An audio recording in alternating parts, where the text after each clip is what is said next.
And we're live.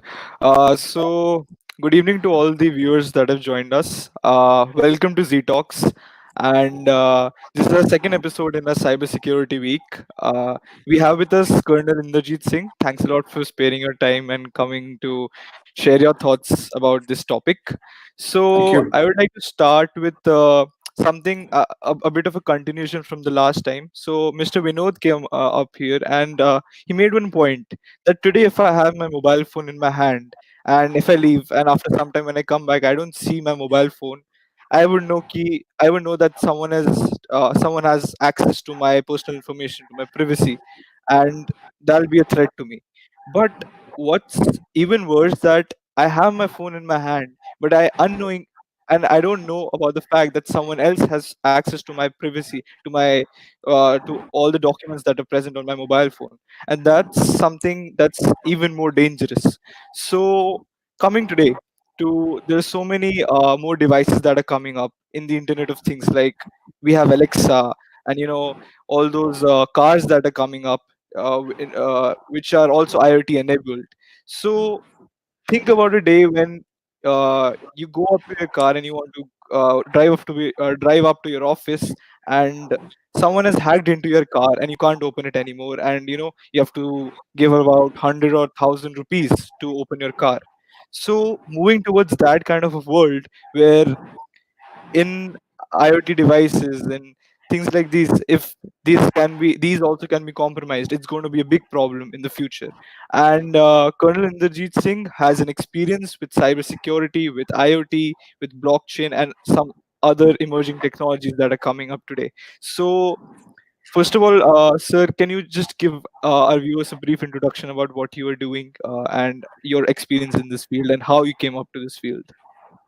Yeah, good evening, everyone. And just to introduce myself, I'm Colonel Inderjeet, and I am Chief Cybersecurity Officer at Vara Technology. And our aim is to bring in all the cutting edge technologies into India. When I say the cutting edge technologies, we're talking of the zero trust, we're talking of phishing technologies, we're talking of the deception technology. Then we're also talking of something into the social media OSINT tools, darknet technologies. So there are whole set of technologies which are very interesting today, and you can really work on them altogether and learn about those technologies. And these are technologies are the future which we are bringing in. And Vara Technology, we are headquartered in Calcutta with our office at Bombay and Delhi. And I had the cybersecurity vertical for them. And this is what we bring in. And as regards my background, I am an alumni of IIT Kharagpur. And thereafter, I was in 25 years for with the Indian Army. And then I took a plunge to come out and in the corporate.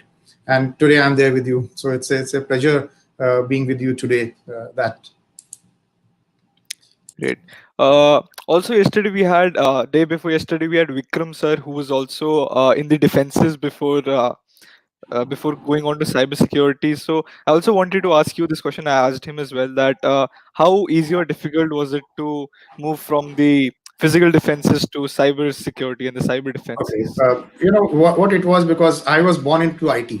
So way back in 90s, I was born into IT. I have seen the transition of how the IT has come from DOS to Windows 10 and to Linux, and how the cybersecurity has evolved in last couple of years. You know, almost 2 decades now. That's the first time when we were thinking of the viruses hitting viruses, hampering your networks and safeguarding the antivirus stuff. And today, when we're talking of the AI and talking of tools which are trying to protect your network, so the whole gambit of the tools which I have seen all throughout my life, the various kind of networks, which have been very interesting journey for me. And I also was handling the cyber part into the defense, so that was a very easy transition for me altogether. So how have you seen this evolution of cybersecurity in whatever time period you have served into this field? So, the cybersecurity landscape is evolving every day. And you've seen earlier times we had the antiviruses, or the viruses which used to damage your network. And then today we are talking of the malware, and today we are talking of the ransomware. We are talking of the APT attacks, safeguarding your networks against this. And it's a whole lot of technologies which have come in today, which are very interesting. And thanks to all the new technologies, which are there, and the future of this industry looks really very interesting. May it be AI or a machine learning, IoT, blockchain, 5G. These advancements will be part of what lies ahead. When I look at from the technology perspective, and also, they have been all we've been talking of the digital technologies which came in, cloud computing, automation, robotics, your cognitive systems, your virtual reality. These technologies have in fact impacted the whole industry. Earlier, we used to talk of IT only to a certain segment, right? Today, whether it's your education, whether it's your healthcare, whether it's traveling, your payment, your manufacturing, your personalized consumption, all the industry and the businesses are being impacted by it. And something like a word called everything as a service is evolving. So that is the kind of the transition what we are trying to see today.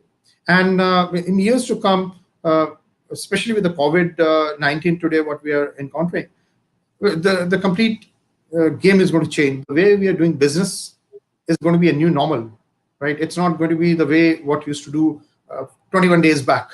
So it's going to be very different from what you're doing. You see your children being educated from home, small kids. We working from the house. We are extracting all the data while working from the house. We never thought we will do that. So at the same time, when the technologies are coming in, the cyber threats are increasing, and that is where we have to now gear up to the newer challenge of the cybersecurity. Just to say here, like earlier times, we all had classic perimeter DMZ kind of environment where you have the DLPs in place, the identity management in place, your application servers, your database servers, your web application firewalls, endpoint controls, network security, physical controls. So everything was within the perimeter, within the four walls. And today, when I look at it, 21 days now, is everything is porous. How are we going to secure these networks? That's the challenge which we have. And thanks to all the technologies which are evolved over a period of time, I think those are the I kind think there's of some things lag which will. from your side, sir. If you could just No, it's okay. there's a bit of lag from your side. Yeah. Am I audible Yeah, now? yeah, it's better now. Okay. Yeah, yeah, So you're audible. what we have seen, the attacks are getting more focused. They're getting more advanced. We have botnets, we have APTs, right? Earlier time, like you were saying, what my journey is, I have seen everything was signature based technology. And today, that's not all which is sufficient. We are talking of the anomaly based systems. Earlier, we were very comfortable with IPS, IDS, antiviruses. We were comfortable with proxies, SIM. But this is not going to look after us in due course of time. So we have to evolve ourselves, right? And there are too many point solution working in silos. So anyone who's working and who's established a network, they know it that all the networks today are working in silos. How we bring them onto a single platform? How do we give them a security, which is a single point of security, right? And like I said, with the constant emerging new technologies, there's a threat vector which has increased multifold. And it was about the cloud and social networks, and then the mobility. So the threat vectors have increased. The threat landscape has increased today, right? And today, what we lack of the real situation awareness. And we have a false sense of security. You go to any organization, you'll say, my network is very secure. Nothing is required. They just Right? have an antivirus, and that's Yeah, what's there. well, that's the first line of thing he will say. But they are not ready to accept that there are zero-day vulnerabilities which are going to hit them. There are attackers who are actually going to sit in their network and sniff in the data, take the data. The malwares are so smart today. I will discuss about the Emotet malware, which is such a effective malware. It really causes the damages at the time and place of its choice. Okay, Yeah, so even in the world of startups, we've seen this, that a lot of startups have complained over time that all their money is lost and they're nowhere. It's a big problem today. So, sir, as you said, from the days of antiviruses, when people just had antiviruses, and today when we have all these IoT devices around us, can you throw some light around what security problems will come or that are already there? Because of these smart devices that we are adopting. so all these technologies have got a dark side, and we can use the both sides. The best part, and we are struggling between the cyber security and the cyber crime. That has become even more complicated. That is the way we are all trying to evolve. And the hackers today, if you look at the IoT environment, it's giving a huge threat landscape. Why I'm Right. saying it's a huge threat landscape is that more than 70% of the IoT devices are vulnerable today, right? They have weak passwords, their encryptions are very weak, and they generally lack a granular use of access permissions. That is where they have a challenge. Then other problems, what they really have is, when they deploy a IoT device, they are left unmonitored at times. And what's the life cycle of the device? That's what we are not really working on it. Even you see the smart cities, they're all IoT cameras and devices which have come up. But one question which always comes to my mind, that what's the life cycle? How many years this IoT device will survive? What's the change mechanism which is going to be there? What we are going to do about it? That's really important. Can you That take life. some examples for our viewers as well? What all, how all these devices can be compromised? Some example if you So, have. many IoT devices, they create a backdoor into other systems, right? Leaving them vulnerable to attack. What practically happens is, you see how a vulnerability gets created. Primarily, I have an IoT device, I have written a code. Okay. You bring in your IoT device, you written a code. My code and your code may not match. Your code, it will be taken as a vulnerability. Okay. Who's going to look after that? And most of the IoT manufacturers also leave backdoors. That's another problem which is there. And like a IoT device, they have very small space for the encryptions. Like you all are aware that the chips which are there for the IoT, boards and all, there's very less for the encryption to be put into it. So they don't have endpoint security at all in them. And how you manage that endpoint devices, right? And just imagine if your complete network with the IoT devices is being uh, damaged by a malware, infected by a malware, and your complete city goes for a six or it goes in dark. That's very much possible today. And hackers are getting better and evolving at a faster rate. They know which tool to use, and they have more tools at their disposal. These are some of the security devices. So if even if you have a IoT device, even if you are being hacked, you'll you'll have to patch again. Again, you will be hacked. You will have to repatch it again. Again, you will be hacked. You have to repatch it again. But what is the cycle? What are the updates for that IoT devices? What are the security patches for the IoT devices? How and when are we going to put those patches in place? Once you install a IoT device, don't think that that's going to last long with the same set of code. You keep on updating the code as and when it requires. You keep on updating the technology when it's required. What's the cycle of that? That is where we are, trying to work it out. And one of the product, in fact, we are trying to bring into India is the finding the vulnerability in all the IoT network. So the finding the vulnerability into a network of IoT devices is a bigger challenge right now. So these are some of the technologies which we are working on, and we are trying to bring in those technologies into India. So that So brings out a lot of career opportunities as well. These yes, vulnerabilities that are being created by these devices. so So so what all? practically, Yeah, yeah. Sorry. here I will bring out one more thing. The malware analysis, Yeah. very important. And for the career, people who are in the cybersecurity domain want to really work into the encryption. That's the area which is very evolving. Second is the malware technologies which are there. So the malware analysis is more important. That's the area which they can really focus on, right? And penetration testing of the IoT networks. This is again an area which is quite wide. It's quite open, and people can really work on that particular area. Any other specific field that, for say, an IoT expert could probably work on to aid the cybersecurity field? So primarily the coding is very important. Coding is very important. The second part I can work on is the blockchain along with the IoT.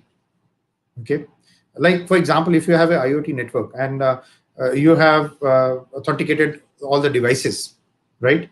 The AAA part of your network, what you have done. Now, if any malicious device comes into the network, how are you really going to identify it? Okay, so you can have a blockchain which can come into it. And in addition to the blockchain, which gives you the authenticity, it gives you the protection against the DDoS attack, it gives you the endpoint security. So those are the features which it will give the blockchain to the IoT. One thing which will be very interesting, I think, if people are really interested to work it, all the IoT devices are the edge computing now. And we also talk with the terminology called the fog computing. Okay, here and also we can also talk of the cognitive computing. So people who really want to work in a combination of AI with a blockchain and IoT, that's a field where they work on the cognitive computing. And put together, this will be a big, field to get the best results in times to come. So that is where we have to focus our, energies to. So, before coming to the next technology, you mentioned how all of these emerging technologies are so interrelated and connected to each other. But I, as a student itself, I feel that there's a big gap between, what we have been taught in our colleges and our schools, the curriculum, and what actually is the industry. What exactly does the industry require today with all these technologies and all the experience that you need, all the things you need to learn before actually implementing those technologies. So do you think there's a large do you to feel there's a large gap between these two? Yes, of course, there's a large gap, and we need to realign to the industry because that's the main focus which you have after coming out of your college. And for example, the AI when we talk of, and there's a common question that with AI, are we going to lose jobs, right? But I will say we are not going to lose jobs. Only thing is we need to realign ourselves to those job roles, and there are almost 30 35 job roles which have already been identified, which are there. And I personally feel that the academias too are taking note of those particular thing, and academias are training their staff through the FDPs, faculty development programs, to align to the new technology. That is how in times to come, you may be feeling the gap which is there right now, but after the faculty is being trained on the newer technology, they're definitely going to be equipped with these technologies, and they're going to be teaching you as part of your curriculum. And most of it, you would have seen that AI and data science are already coming to in your curriculum for that matter.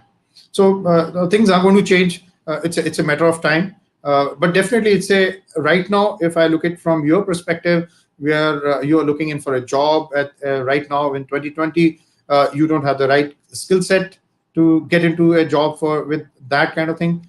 You need to align or skill yourself on your own, right? Maybe you Right. have to course in the data analytics or the data science and the machine learning. Uh, and also, if you have in a blockchain, if you're interested in getting into blockchain, so then you have to learn all Yes. technologies of the blockchain. So that is how you have to work. So the realignment of yourself to these technologies is very important right now. Right. We also at Zubi are doing something like this. So we are coming out with courses like on blockchain, on AI, on IoT, so that the bridge that is there, the gap that is there, we're trying to bridge it, and so that all these students can come to us and get equipped so that they could Fantastic. match up to these expectations that are there in the industry? Fantastic, because you see, these all technologies are the future, and they are here to stay. Just to tell you one example, the blockchain, when we talk of the internet, what you see is a client server architecture. I think by 2020 or 2030, practically we'll have a distributed architecture into internet using IPFS protocols. So these protocols are going to change. So you have to be, accordingly working on those lines. IoT is definitely, we are talking of 75 billion devices by 2025. AI, when we talk of a supervised AI or unsupervised AI, we are seeing 2035 is a time when we are going to have some bit of semi-supervised AI.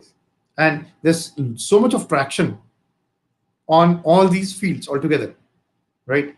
And this will be a very interesting, field to study, work, learn, and align, right? Okay, so moving on to from we talked about IoT, how these smart devices are you know affecting us and how these can be compromised. Coming to artificial intelligence, what are the ways cybersecurity and artificial intelligence can be integrated to in terms of job opportunities and even in terms of finding use cases for solving these problems that are there that are being posed by cyber criminals? Right. Just as a starter, which I can always say that AI is AI against AI, is a computer against computer. It's not going to be human against any malware or anything. So that's the kind of challenge what we are going to get. And with the growth in number of malwares, what we are seeing, the ransomware, the DDoS attacks, the social engineering attacks that have already created many challenges. You over a period of time, you've seen the number of attacks have increased multifold, right? And there was a survey by the PwC, and they said that about 60% of the global CIOs were concerned about the cyber threats, and they were thinking about how the organization's growth is going to take place. And one has to really understand today, like I told that everybody says my networks are secure, but just remember, nothing is entirely unhackable.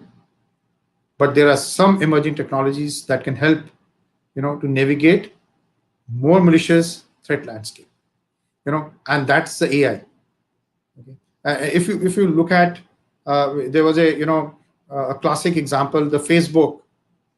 It had an application which wrote the complete algorithm itself.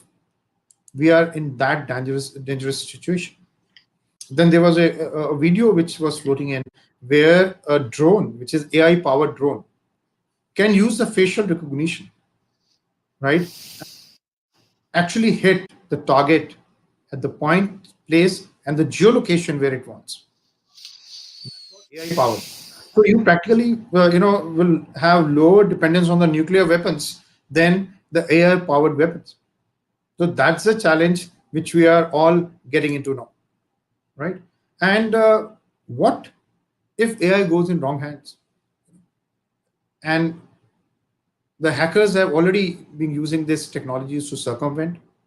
You are hacked. You find a hacker writing a more complex, you know, equation and putting it back to you. Just to give you an example of when I spoke of a emitted malware, it's so intelligent. It uses the machine learning part of it, and if it is sandboxed, it doesn't execute its PowerShell, right? And it knows its sandbox, it will stay dormant. And moment the sandbox goes away, it executes the PowerShell. Did you ever think of a virus behaving like this earlier? No. Never, right? So this is a situation where, and it may drop in a ransomware, it may drop in a kind of a bank malware. And just to tell you here, if you don't have an AI powered system to protect you as a cybersecurity, any malware which hits you today, you have a window of opportunity of only 10 minutes to detect it.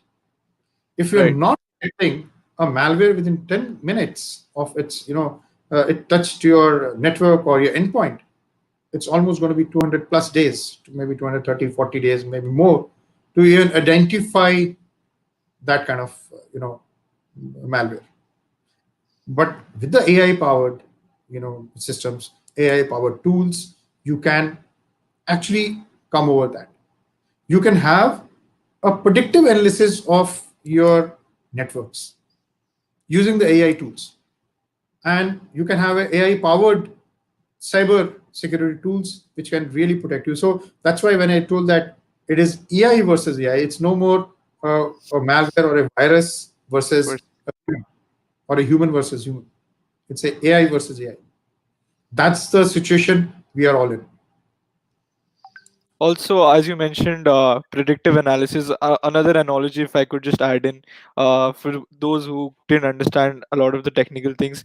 For example, today we have the police. And they train the dogs every day over time, over years, so that they can predict the potential problems, potential bombs. So how AI could help into this is something similar to that. Is that if we keep on adding to that, adding to the data set that is there, the computer can eventually learn how to predict the threat that is there. So, moving on, would you want to add something about the career opportunities with AI and cybersecurity? For example, if there's a college student sitting out there who is trying to learn and get his skills brushed up in ML or AI, how he could contribute to the So cybersecurity I field? will tell malware analysis or a deception technology. Learn that. That's pretty important. Using the machine learning part of it. That's the very hot topic today. And learning about the DDoS attacks. I don't want to touch upon something in the darknet, but then that's a very interesting field altogether. We can touch upon sometime else. Yeah, But malware analysis, work on it, understand how the malware works, how you can use it for your networks, and especially the two use cases which you can use it today. One, for your normal networks which are there, and second is the IoT networks, both of them. So use those technologies. It will be of really interest to you how you do the malware analysis and how you find out a malware hitting you. And one of the technologies which will be of interest, another one is the deception technology. Something right. different. I just want to talk here about something different also. While you've been talking of this technology, using AI, uh, we spoke of a perimeter defense for your network, right? But today you're all sitting in your houses. Okay, where is the perimeter of your college or organization? So perimeter is gone. It's all porous. So your machine, you have been accessing any data, you have been accessing any website, you have been accessing games also, you have been accessing TV also. So you're doing everything. But your network was designed to work only for your application or the data which you are supposed to work on. So there is something called a zero trust technology. That's the future. And if you can really work on a zero trust and the micro segmentation, that will be really interesting. And that's the future of technology. So while we talk of the AI in the cybersecurity, zero trust, when we talk of it, it actually looks into the AI, the ML, and the data science. So primarily, what you're doing is zero trust. The micro segmentation is you're granulating each traffic in your network. And just to give you some kind of interesting figures, like we have been protecting our networks by the firewalls. And do you know how much percent of data you're primarily protecting yourself? And you'll be shocked to hear that that's a not so traffic, which is only 17% of your overall traffic. So the 83 or the 85% of the traffic, you're not even touching, you're not even checking it out. That's where the AI can help you. The machine learning can help you to find that granular challenges which are there or the vulnerabilities which are there in the complete network. That's a zero trust. Okay, so that's, I guess, a good point to mention for AI and cybersecurity. But coming on to the next technology that is really important important when we talk about cybersecurity, blockchain. And blockchain, as a technology, has always talked about trust, has always talked about a network. And if you could tell about how cybersecurity is related to blockchain and vice versa, also explaining how what blockchain is really about to our viewers, because I'm a bit paranoid that they won't really know, most of them won't really know what the blockchain technology is today. So All if you right. could just throw a bit of light Okay. on that as well. Okay. Okay. I'll go with a very rudimentary example as what's a blockchain from going Yes. from it's a distributed ledger. We talk of it's a distributed ledger. It's a authenticated. We have the ledgers, the data going in, and everything. It's unhackable. Transparency and all that stuff. A rudimentary example. We see in our grandma or mother sewing the sweater. Everybody's seen that. And just imagine in the when she sees the sweater and she suddenly finds there is a problem in the middle of what she has sewed. What does she do? Either she has to unsew it, go repair it, or she just leaves it. That's it. Second example, you see the flock of birds flying, right? And no bird hits each other, right? That's the beauty. That we say it's a sensors, AI. There's a human AI. They're intelligent and all that stuff. They have distance kind of sensors which are there with the birds, but no bird hit each other. I've never seen it. It never happens. That's the Yeah. beauty of a blockchain. So blockchain is one. It's a distributed ledger. So each bird is a distributed ledger. Whatever is happening in those birds. Or when we're seeing the sewing the sweater, so each node, the data goes in, it is stored there. Unless and until everybody says it's okay, the data would not be, you know, ratified. So Every that intersection between the hues, right? so there's a consensus between everyone. Till the time I don't give a consensus, I'm not there. Okay, it doesn't work. So the transparency, it's immutable. You cannot double spend it, right? It's distributed. So all those features, if we put it, the blockchain gives immense kind of capabilities. Especially now when I talk to the cybersecurity in an organization, when we talk of blockchain, just to be make all the viewers interested, what's the blockchain all about? The question would be, where's the blockchain, right? Are we going to rewrite each line of code what we have done? The answer is no. It's only realigning your complete codes, right? Or the ledgers, or the nodes which you're going to create within your network, right? Now there are three kind of scenarios where the blockchain practically works.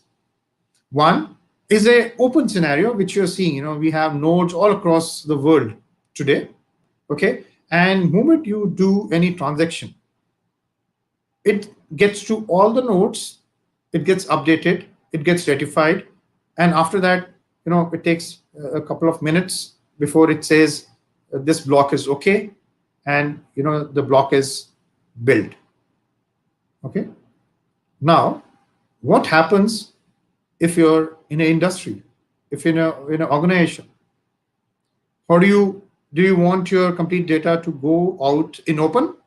The answer would be no. So practically, what you do is you talk of a permissioned blockchain or a private blockchain. So earlier one which I spoke was the public blockchain, okay, or the permissionless blockchain.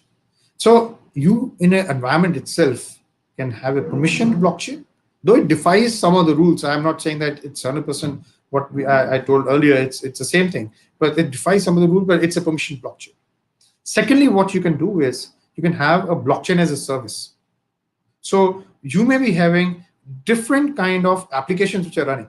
You have a CRM, you have application data, you have your customer data, or you may be having a different kind of the solutions which are there in your organization, a typical organization. Now they're all working today. You're very happy with it, with the HR and all that stuff. They're all working. Now you want to implement a blockchain. How do you implement? You want to make them come onto a single platform. So you can build a blockchain as a service within your organization. So that's a permission document and it's a private.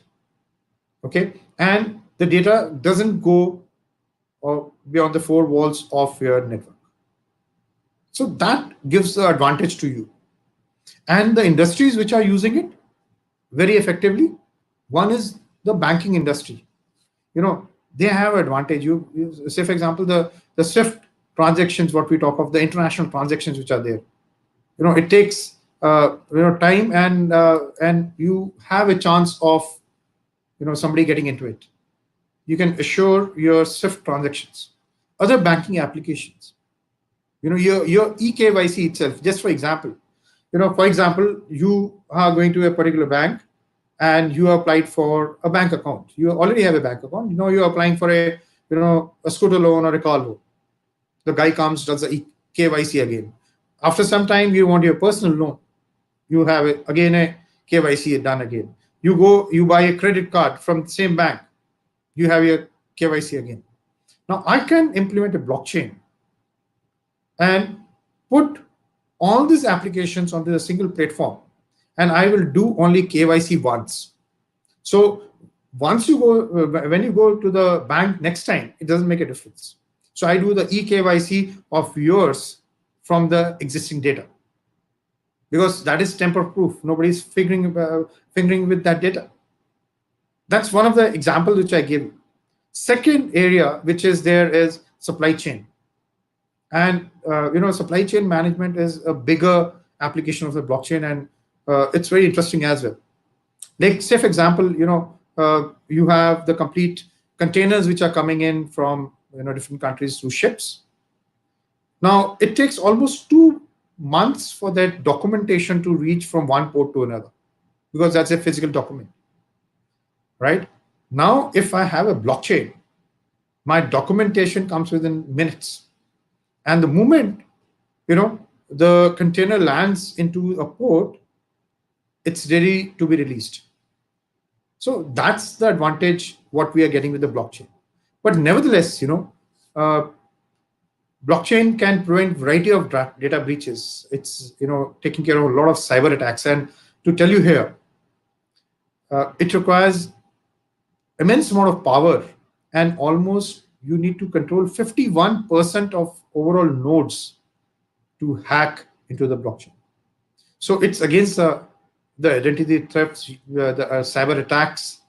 They cannot happen, right? So that is important and ensures that the data remains private, and it is all secure in all the blocks it creates to maintain transparency, right? And most of the industries today are using it. Coming on to some of the advantages of blockchain, when I talk of it in terms of cybersecurity, again, uh, chances of DDoS attacks, which are very common today, gets reduced. You have improved PKI, that's a public key infrastructure, right? The keys which are there for the transaction. You have easy hash codes which gets exchanged, right? And you are been secured hash codes which come to you, and you are able to identify whether that hash code has been manipulated or not manipulated. You have protected private messaging, which is it gives you a cutting edge privacy and data integrity, and it also safeguards edge computing with authentication. you know so these are the kind of advantages from the cybersecurity perspective. And any area, any segment, any industry, it's touching upon, and everybody is trying to get the hang of blockchain.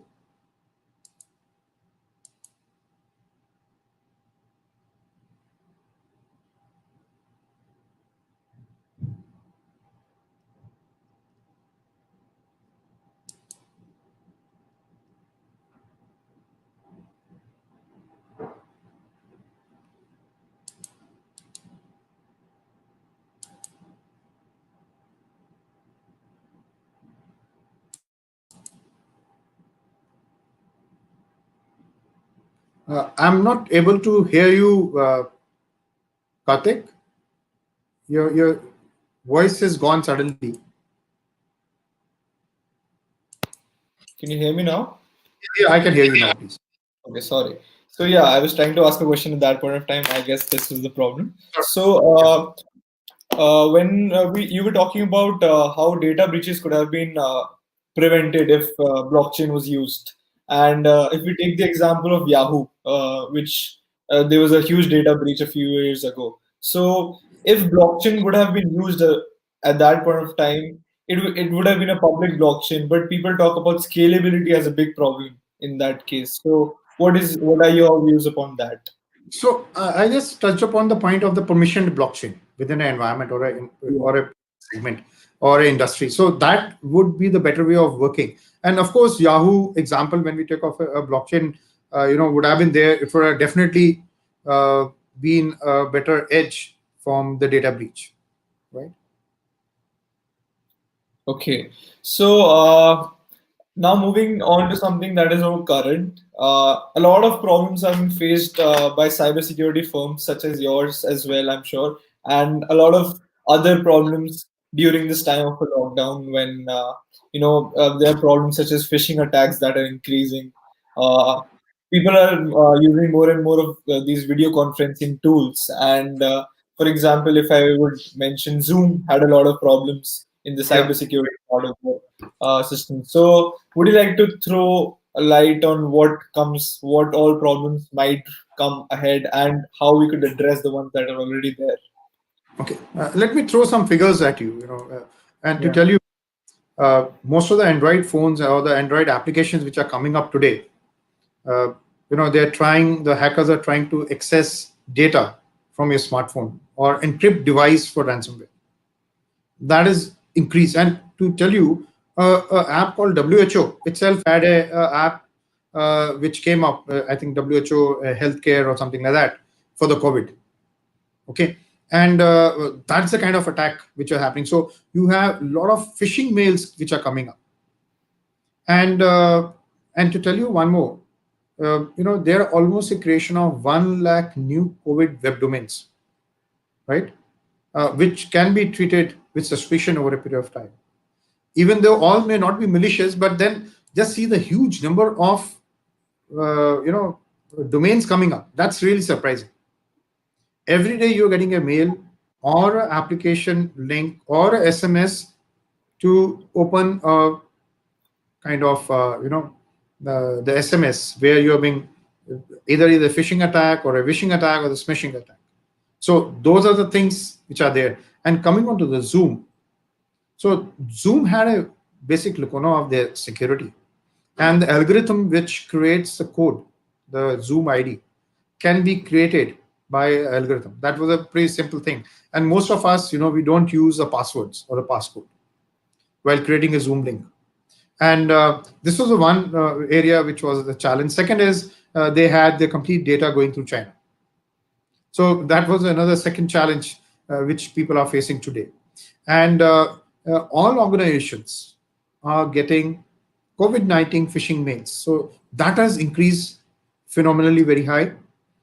Czech Republic, in fact, was not able to print their reports last month because of the malware attack or the phishing attack which they happened.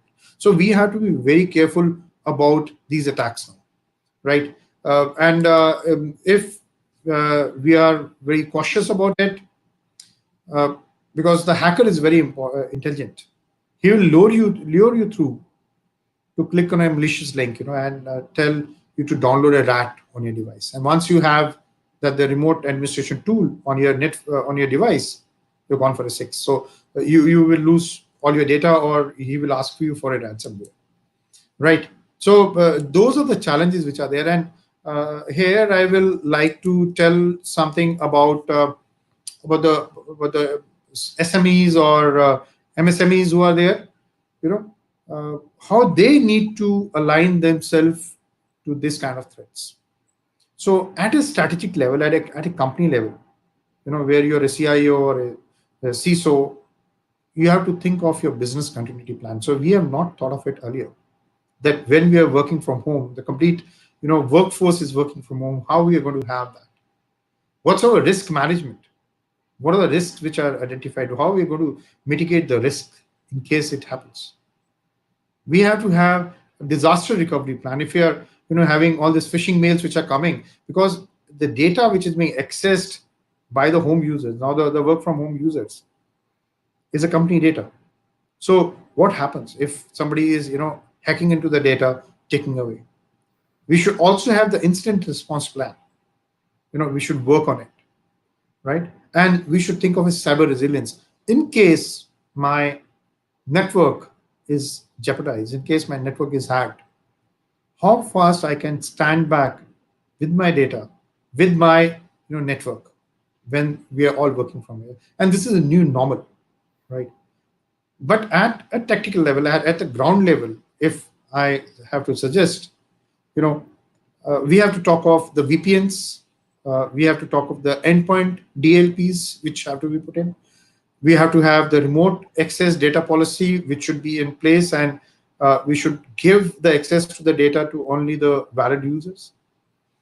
We have a lot of home Wi-Fi's which are insecure today, and believe you me, hardly anyone has secure home Wi-Fi. So we need to secure it. You know, and the other challenge which we have is the employees' usage of the company devices and the BYOD devices, because you have so many devices which are now coming onto the network which you never thought of. Because all your workforce on your company will not be issued with the laptop. So you're giving them the permission to have a BYOD and use those particular devices. We should also think of encrypted mails, right? And we discussed about the Zoom, think of a better conferencing system. Zoom, being insecure, we can always go in for the Microsoft Teams. We can also use Google, and there are many other tools which are available for the video conferencing system. And not last but the least is maintain your cyber hygiene. Okay, so these are some of the major you know thought process which I like to tell everyone, maybe an individual, maybe a company owner, maybe a CIO, who are looking at it. Yeah, And so sorry. Yeah, go on. yeah, please. No, I was just saying this is a good lesson for all the MSMEs, all the representatives of all the MSMEs that are there at this point of time, because this is a big time, and when everyone is working from home, it opens up to a lot of more challenges in the cyber security part of it. So surely that's a big problem that we're going to be facing in the future. So And in fact, 92% of the CIOs today, they have come up and they are expecting that COVID-19 will have a major business impact on them.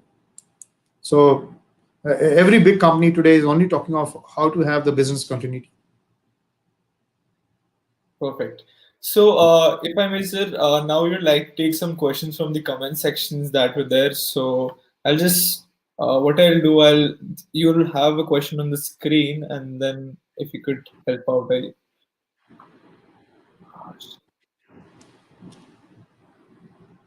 you want to choose any, it'll be great. So, I'm not sure about what's crypto jacking. So, if we would be able to throw some light on it, it would be great. So I will tell what are the other questions which are there, so we can just Yeah, take those. sure.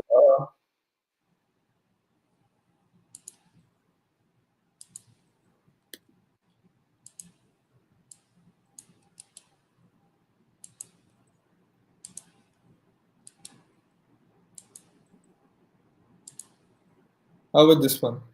Yeah, What if there is a continuous growth in compliance obligations? right.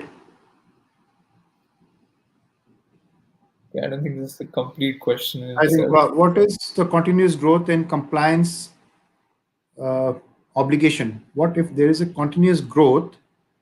So we have to have the compliance in place, all the policies in place, and that will safeguard you. When I spoke of the business continuity plan, right? That is will safeguard you. And today that's a nightmare.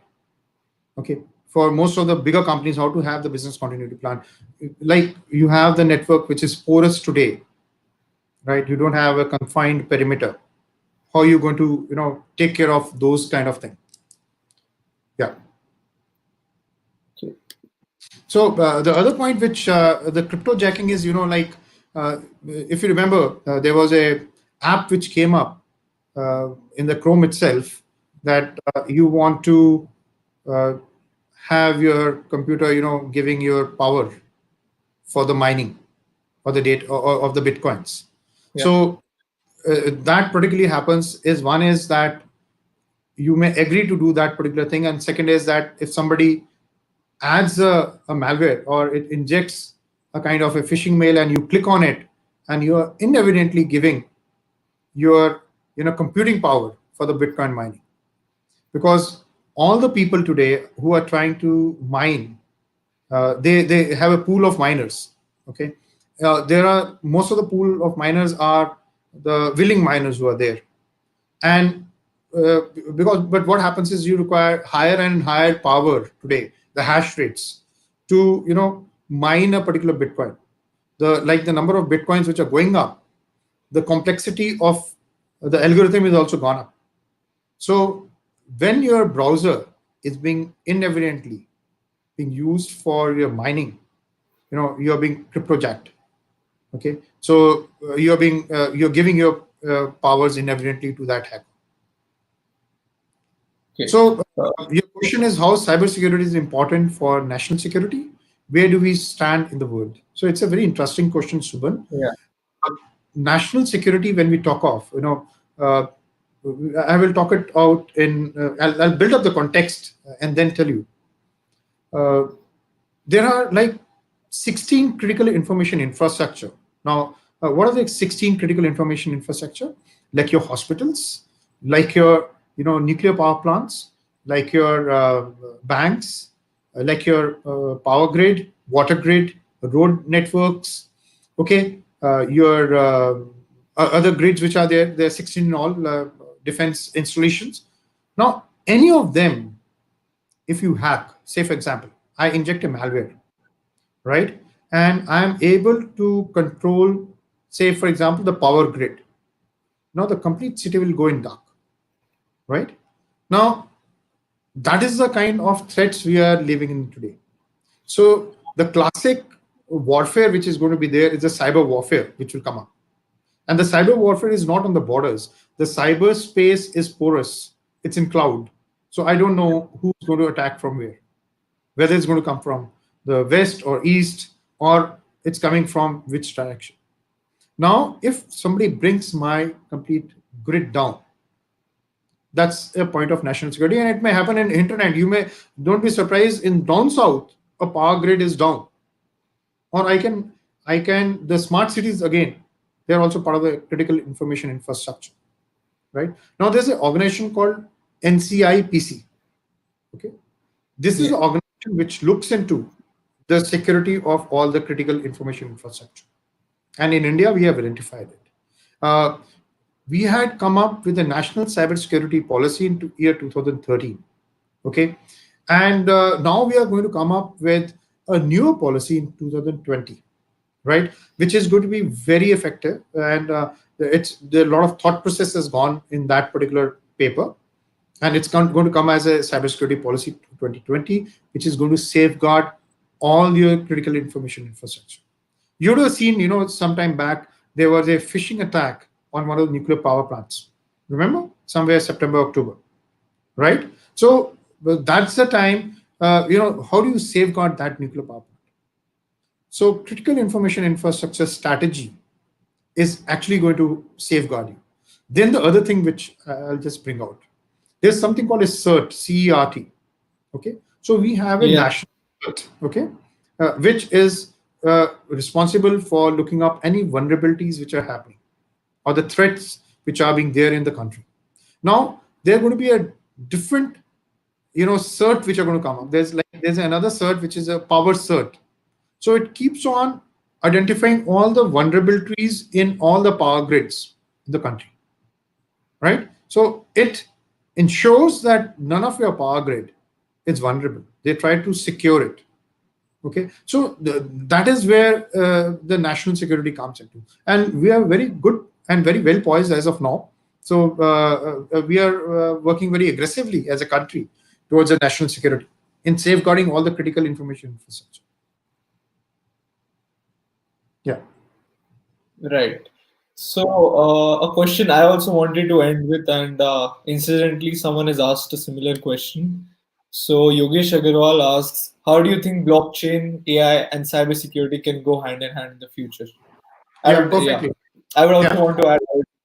Yeah. Like I brought it out, put a link below IoT. Think of a IoT devices. You're securing all the IoT devices to the blockchain. Okay. You are putting the AI. AI means the cognitive intelligence or the prescriptive intelligence, which are there, endlesses, right? That helps bringing those IoT devices more intelligent with the data science or the NLPs which are coming up. And the cyber security, this is the good part of the cyber security, is that whatever hackers think of, you're thinking before them. Okay, so you secure your networks.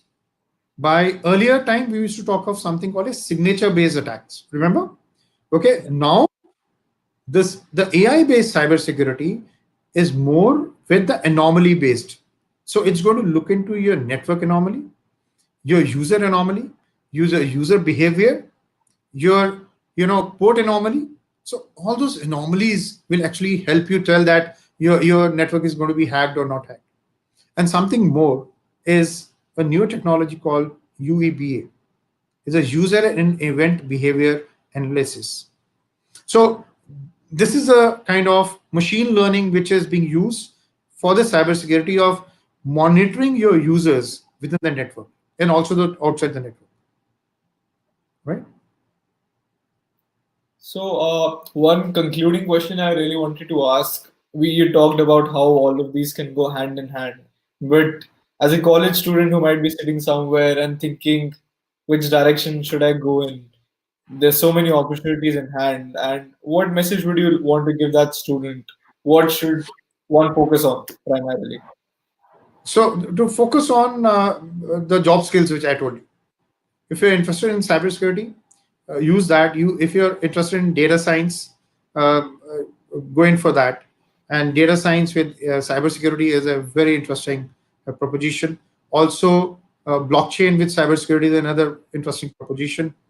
And IoT, of course, is another. But end all is align yourself to newer technologies, right? Align yourself to the newer job roles. That will make you stand in your better footing when you're going there for the interview or when you're looking in for the jobs, right?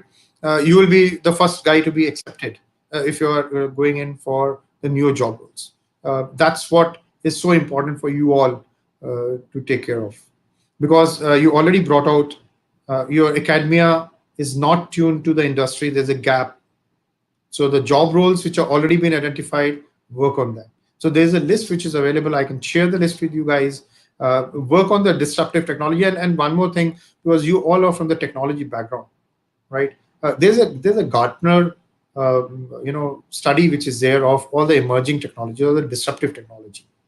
They take it out year on year. They give it, and that comes out somewhere in the month of September. So last year, it was also which had come up, and it gives you all the technologies which are actually going to be there, whether it's AI, whether it's AR, VR, you know, where it is going to be, whether it's a curve of illusion, whether it's a emerging technology, whether it's a kind of a technology which will never come up, right? So though just go over that graph. It's a disruptive technology 2019 Gartner. If you type in the Google, you will get it. That will help you to align yourself. What are the technologies which actually exist, right? Right. So, as Sir has reiterated throughout this session, that you'll always have an edge when you know anything about these technologies. And as you all students know, that there's a big gap that is there in the academia that is there and of the technologies that are required in the industry today. So, as I already told you, Zubi is coming out with a lot of courses on blockchain, on AI, on cybersecurity, on IoT, and we're coming with them really pretty soon. So if you're really interested in cybersecurity, as sir has told you, all of these are really interrelated. They are connected to each other in three or four folds. So it's a good time to switch to these technologies and come up with cybersecurity solutions, because cybersecurity today is not just an option; it's a necessity, as was said by previous speakers as well. So thanks a lot, sir, for taking out your time. Pleasure. You can always catch up with me anytime offline as well. It will be a pleasure to meet you all and talk to you. Sure. Thanks a lot, sir. It was a really good time with you, and hope that our viewers got to know a lot of things about how these technologies are the future. Thanks a lot, sir. Thank you very much. Have a great day and stay safe. Exactly. Thanks.